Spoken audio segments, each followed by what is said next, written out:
Hi dears, നിങ്ങൾക്കായുള്ള ഇന്നത്തെ message. The book of answers ഇന്ന് നിങ്ങൾക്ക് എന്ത് മെസ്സേജാണ് നൽകുന്നതെന്ന് നോക്കിയാലോ.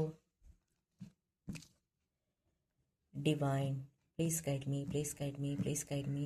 ഈ വീഡിയോ കണ്ടുകൊണ്ടിരിക്കുന്നവർക്ക് എന്നിലൂടെ ഒരു ഗൈഡൻസ്, ഒരു ക്ലാരിറ്റി, ഒരു മെസ്സേജ് നൽകിയാലും. Divine, please guide me, please guide me, please guide me.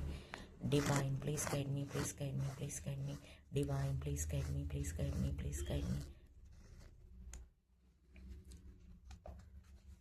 Others will depend on your choices.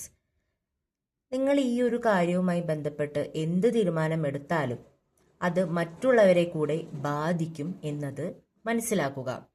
അതായത് നിങ്ങൾ എടുക്കുന്ന തീരുമാനം അനുസരിച്ചിരിക്കും മറ്റുള്ളവർ എന്ത് ചോയ്സ് എടുക്കണം എന്നുള്ളത് കൂടി ഉണ്ടാവുക.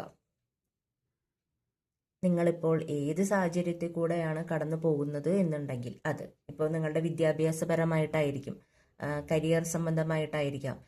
നിങ്ങൾ തിരഞ്ഞെടുക്കുന്ന ആ ഒരു ചോയ്സ് അത് നിങ്ങളുടെ ചുറ്റുമുള്ളവരെ കൂടി ബാധിക്കും. നിങ്ങൾ എടുക്കുന്ന ആ ഒരു ചോയ്സ് അനുസരിച്ച് ആയിരിക്കും മറ്റുള്ളവരുടെയും കൂടിയും ചോയ്സ് ഇരിക്കുന്നത് എന്നാണ് ഇവിടെ യൂണിവേഴ്സ് പറയുന്നത്. അപ്പോൾ നിങ്ങൾ എടുക്കുന്ന തീരുമാനം വളരെ ശ്രദ്ധയോടും സംയമനത്തോടു കൂടി എടുക്കാൻ ശ്രമിക്കുക. Thank you dears.